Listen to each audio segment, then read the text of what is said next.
Hello guys, अस्सलाम वालेकुम। I am doctor Shabnam फैज़।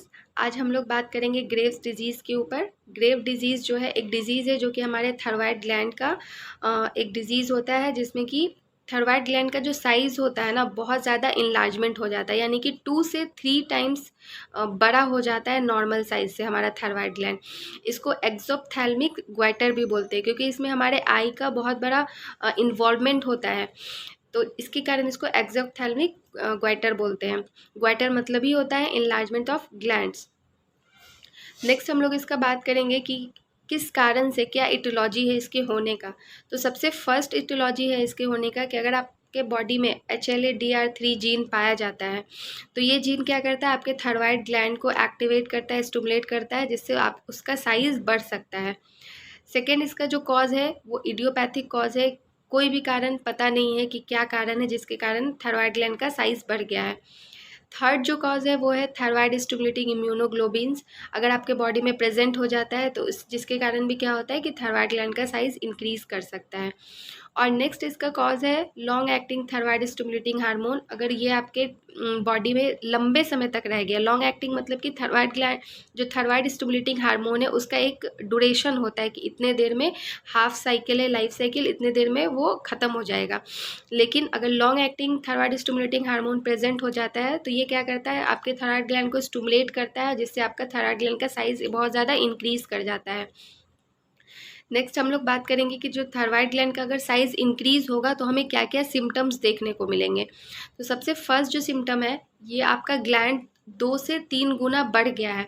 तो जिससे क्या होगा, इसके जस्ट पीछे हमारा ऑसोफेगस क्रॉस कर रहा है, तो उससे अगर हम लोग कोई भी फूड स्वेलो करेंगे ना तो उसके ऊपर कंप्रेशन हो जाएगा। जो ग्लैंड्स बढ़ता है वो क्या करता है, ऑसोफेगस के ऊपर कंप्रेशन डालता है, तो जिससे हमें डिस्फेजिया हो सकता है, यानी कि जो हम लोग खाना स्वेलो करते घोटते उसमें दिक्कत होने लगेगा।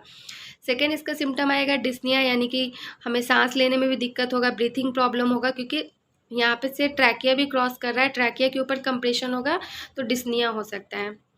नेक्स्ट इसमें जितने भी हाइपरथायरॉयडिज्म के सिम्टम्स आते हैं, जो हम लोगों ने जितने भी सिम्टम्स पढ़े हैं, पेरिस्टाल्टिक मूवमेंट का इंक्रीज़ होना, मेटाबॉलिज्म का इंक्रीज़ होना, बॉडी का जितना भी मूवमेंट्स है, एक्टिविटीज़ है, उसका इंक्रीज़ हो जाना, मेंस्ट्रुअल कंप्लेन, जो फीमेल में जितने भी कंप्लेन थे, मेंस्ट्रुअल कंप्लेन या एमेनोरिया होना या लैक्टेशन बहुत ज़्यादा इंक्रीज़ हो जाना, या आपके आई साइट्स में प्रॉब्लम होना, तो ये सारे सिम्टम्स हाइपरथायरॉयडिज्म के इसमें आते हैं, क्योंकि इसमें भी क्या होता है, आपका थायराइड ग्लैंड इंक्रीज़ होने से हार्मोनल बहुत ज़्यादा इंक्रीमेंट हो जाता है। नेक्स्ट इसमें क्या होता है कि आपका जो आई है ना, उसका बहुत बड़ा इसमें सिम्टम्स है, जैसे कि आपको प्रोप्टोसिस हो सकता है, बल्जिंग ऑफ आई हो सकता है। प्रोप्टोसिस मतलब बल्जिंग ऑफ आईज होता है। फिर पेरीऑर्बिटल स्वेलिंग्स भी हो सकते हैं, आपको आईज में पेन हो सकता है, और वाटरी डिस्चार्ज भी हो सकता है। तो ये सारे कुछ सिम्टम्स हैं जो आपको हो सकते हैं। नेक्स्ट हम लोग देखेंगे, इसमें आपको बिल्कुल ही नेक्ड आई से इनलार्जमेंट पता चलेगा। अगर आपका ग्लैंड्स इनलार्ज हुआ है तो आपको पता चलेगा कि यहाँ पे स्वेलिंग है, क्योंकि ये एकदम बिल्कुल दिखता है, 2 से 3 गुना ज़्यादा बढ़ जाता है साइज़, तो आपको नेक पे स्वेलिंग दिखने लगेगा। तो ये सारे कुछ ऐसे सिम्टम्स है, कॉमन सिम्टम्स, जो कि आप देख के बता सकते हो कि इसको ग्रेव डिजीज़ हो सकता है या ग्वाइटर हो सकता है, क्योंकि ये ग्वाइटर का ही एक समझ जाइए फ्यूचर रूप है ग्रेव डिजीज़। नेक्स्ट इसमें हम लोग देखेंगे कि अगर ये होता है तो इससे हमें क्या क्या कॉम्प्लिकेशंस हो सकते हैं। सबसे फर्स्ट जो है कॉम्प्लिकेशन वो कार्डियोमेगाली होता है। हमारा जो हार्ट है उसका साइज़ बहुत ज़्यादा इंक्रीज़ कर जाता है, क्योंकि जब हमारे बॉडी में थायरॉक्सिन का अमाउंट बहुत ज़्यादा बढ़ता है तो उससे क्या होता है कि हमारा एसए नोड बहुत ज़्यादा स्टिमुलेट होता है।